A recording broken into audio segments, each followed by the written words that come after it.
कहते हैं कि चीन के उत्तर में चिड़ियों की एक अजीब सी परी रहती थी। उसे मनुष्य की भाषा समझने का और मनुष्य की भाषा बोलने का अलौकिक वरदान प्राप्त था। बहुत से राजा महाराजाओं ने चिड़ियों की उस परी को पकड़ने का प्रयास किया था, पर वह किसी के हाथ नहीं लगी थी। यहाँ तक कि बड़े बड़े राजकुमारों से लेकर छोटे छोटे मंत्री गणों तक ने समय समय पर अपना अपना भाग्य आजमाया। उन्होंने देश विदेश के एक से एक अनुभवी शिकारियों को उधर भेजा अथवा वे स्वयं उसे पकड़ने गए थे, पर इस प्रयत्न में किसी को सफलता नहीं मिली थी। वह चिड़िया हमेशा एक विशाल चीड़ के पेड़ की घनी पत्तियों में बैठी रहती थी और बड़े मधुर स्वर में गीत गाती रहती थी। उसे पकड़ने के अभियान में कई वर्षों तक लोग उधर आते जाते रहते थे, जिससे उस घने जंगल में एक पगडंडी सी बन गई, जिससे होकर कोई भी उस चिड़िया के निवास स्थान तक पहुंच सकता था। जब इस विचित्र चिड़िया की प्रसिद्धि अब्दुल खान बादशाह के कानों में पहुंची तो उसने हिम्मत बांधते हुए कहा, वह चिड़िया बड़ी होशियार मालूम होती है।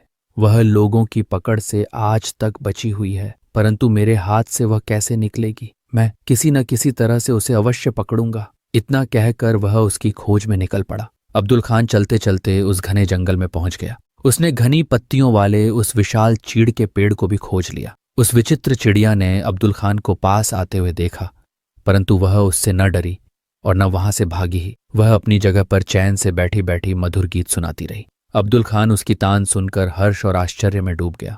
फिर उसने बड़ी आसानी से उसे पकड़ लिया। उसे पिंजड़े में लेकर खुशी खुशी वह घर की ओर चल दिया। उस पहाड़ी के ऊबड़ खाबड़ रास्ते से वह चला जा रहा था। रास्ते में चिड़िया ने अब्दुल खान से कहा, बड़ी आसानी से आपने मुझे पकड़ लिया है, किंतु मुझे ये वरदान प्राप्त है कि जो भी मुझे लिए जा रहा हो उसे रास्ते भर मेरे साथ बातें करते जाना चाहिए और किसी भी हालत में आह नहीं भरनी चाहिए, क्योंकि उसके चुप होते ही अथवा आह भरते ही मैं उड़ जाऊंगी। इसलिए हम में से किसी को हर वक्त कुछ न कुछ बोलते ही रहना चाहिए। अब्दुल खान ने कुछ सोचकर उत्तर दिया, तब तो ठीक ही है, तुम ही कुछ कहो ना, बातें करते हुए रास्ता जल्दी ही कट जाएगा। चिड़िया बोली, मैं तुम्हें एक कथा सुनाती हूँ। एक शिकारी ने एक कुत्ते को पाल रखा था। एक दिन दोनों शिकार करने निकले। जंगल के बीच रास्ते में उन्होंने एक टूटी हुई बैलगाड़ी देखी, जिसमें सोना चांदी भरा पड़ा था। उसका स्वामी बगल में बैठा था। परिचय हो जाने के बाद गाड़ीवान ने शिकारी से आग्रह किया, मुझे गांव जाकर किसी कारीगर को ढूंढ लाना है जो मेरी गाड़ी के पहिए की मरम्मत कर सके।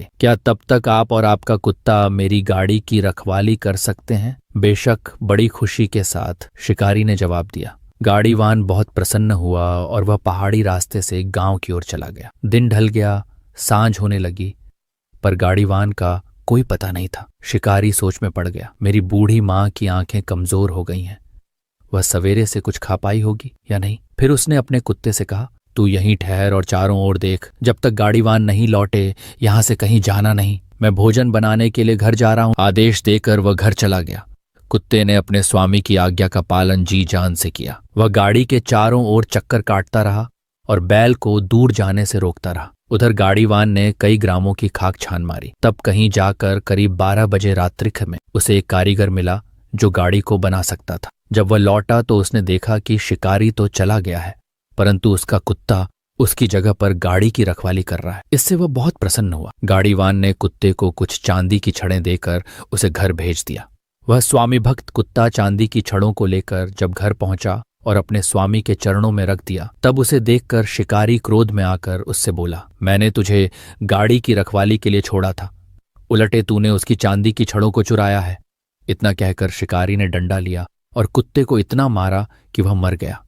अब्दुल खान से रहा न गया। उसने आह भरते हुए कहा, कितना बड़ा बेवकूफ था वह शिकारी, उसने ऐसे भक्त कुत्ते की जान ले ली। अच्छा, तो तुमने आह भर दी? इतना कहकर चिड़ियों की परी उड़ गई। भला मैं इस प्रण को कैसे भूल सकता हूं? अब्दुल खान ने अपने आप को दोषी ठहराया। वह जंगल की ओर जाने वाली पगडंडी पर मुड़ पड़ा।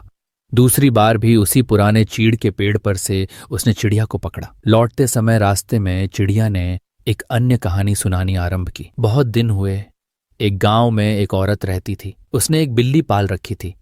एक दिन वह कुएं से पानी लाने गई। उसका नन्हा सा बच्चा पालकी में सो रहा था। औरत ने बिल्ली को बालक की रखवाली का भार सौंपा और कुएं की ओर चली गई। बिल्ली पालकी के अगल बगल में घूम घूम कर मक्खियों और मच्छरों को बार बार भगाती रही। ऐसे ही कुछ समय बीत गया। फिर एकाएक दरवाजे के पीछे से एक बड़ा सा चूहा निकलकर बच्चे को काटने के लिए लपका। बिल्ली गुर्राती हुई उसे पकड़ने लगी। जब तक वह उसके पीछे भाग रही थी, तब तक एक दूसरा चूहा बिल से निकला और सोते हुए बालक के कान को काट खाया। उसकी पीड़ा से बालक जोर से चिल्लाया। बिल्ली पीछे की ओर दौड़ी और देखते देखते दूसरे चूहे को दरवाजे के पीछे दबोच दिया। इसके बाद वह बालक के सिरहाने बैठकर उसके लहूलुहान कान को जीभ से चाट चाट कर उसके दर्द को कम करने की कोशिश करने लगी। इतने में औरत पानी लेकर लौटी। उसने बिल्ली को बालक का कान चाटते हुए देखा। तब वह बहुत गुस्से में आ गई। वह बोली, मैंने इस बिल्ली को बालक की रखवाली के लिए छोड़ा था, परंतु इस दुष्ट ने तो उलटे इसके कान ही को काट खाया है। ये कहते कहते वह बिल्ली पर टूट पड़ी और उसे मार मार कर उसका काम तमाम कर दिया। किंतु थोड़ी देर बाद जब उसकी नज़र दरवाजे के पीछे मरे हुए चूहे पर पड़ी, जिसके मुंह में बालक के कान का टुकड़ा पड़ा था, तो वह अफसोस करती हुई बोली, मैंने इस आज्ञाकारी बिल्ली को मारकर बड़ी भारी गलती की है। यह सुनते ही अब्दुल खान पुनः आह भरते हुए चिल्लाया, यह तो बहुत बुरा हुआ। इस बार भी वह अजीब चिड़िया अपने पंखों को फड़फड़ाती हुई पुनः उत्तर दिशा की ओर उड़ गई। इस प्रकार अब्दुल खान को तीसरी बार भी उत्तर की ओर जाना पड़ा। उसने चिड़िया को उसी चीड़ के पेड़ पर से पकड़ा। उसे लेकर वह उसी जानी पहचानी पहाड़ी की तिरछी पगडंडी से घर की ओर चला जा रहा था। इस बार भी चिड़ियों की परी ने उसे एक मनोरंजक कहानी सुनानी आरंभ की। एक बार एक भीषण सूखा पड़ी। वर्षा न बरसने से घास पात तो सूखा ही, साथ साथ नदी नाले भी सूख गए और जगह जगह पर जमीन में दरारें हो गईं। भूख प्यास से बचने के लिए व्यक्ति नाम के एक आदमी ने अपना घर छोड़ दिया। झुलसने वाली धूप में बहुत दूर निकल गया। प्यास से उसका कंठ सूखने लगा, पर पानी कहीं दिखाई नहीं दिया। इस हालत में वह कुछ और आगे गया कि प्यास के मारे वह बेहोशी की हालत में आ गया। पास में एक चट्टान थी। उसी के नीचे लुढ़क कर मौत का इंतजार करने लगा। एकाएक टप टप टप टप की ध्वनि उसके कानों में आई। उसने उधर देखा तो खुशी से उछल पड़ा। उससे कुछ ही दूर पर चट्टान के दर्रे से पानी की बूंदें टपक रही थीं। वह तुरंत अपने पात्र में पानी की बूंदों को एकत्र करने लगा। जब उसके काठ का बर्तन पानी से भर गया, तब उसने उसे मुंह से लगाया ही था कि एक कौवा उड़ता हुआ आया और अपने पंखों से पात्र को झटका देकर सारे का सारा पानी उड़ेल दिया। अब तो व्यक्ति क्रोध से लाल हो गया। उसने कहा, दुष्ट कौवा, तुमने स्वर्ग का दिया हुआ मेरा पानी गिरा दिया। फिर उसने एक पत्थर उठाया और एक ही निशाने में कौवे को जान से मार दिया। कौवा कुछ ही दूर जाकर झाड़ियों में गिरा, लेकिन कौवा जहां गिरकर मरा था, उससे कुछ ही दूर पर एक बड़ी चट्टान की जड़ से पानी का एक सोता बह रहा था। प्यासे व्यक्ति ने उस सोते का पानी जी भरकर पिया, परंतु वहां से जाने से पहले वह अपनी गठरी लेने के लिए पुनः उस स्थान पर आया जहां वह बेहोशी की हालत में पड़ा था। अब उसकी प्यास बुझ चुकी थी, इसलिए उसका मन शांत हो गया था। गठरी उठाते उठाते उसकी नजर एकाएक उस चट्टान के ऊपर उस दरार पर पड़ी जहां से पानी की बूंदें टपक रही थीं।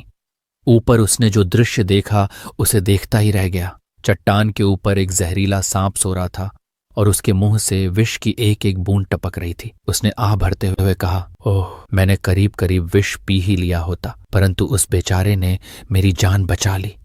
उसका बड़ा आभार मानता हूं। इतना कहते कहते उसकी आंखों से आंसू की धारा बहने लगी। बेचारा कौवा, अपनी जान देकर उसने दूसरे को जीवन दिया था। अब्दुल खान ने आह भरते हुए चिड़ियों की परी से कहा, आपने फिर आह भर दी।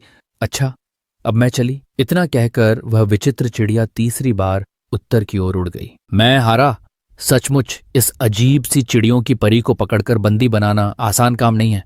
यह कहते हुए अब्दुल खान खाली हाथ अपने महल को लौट पड़ा।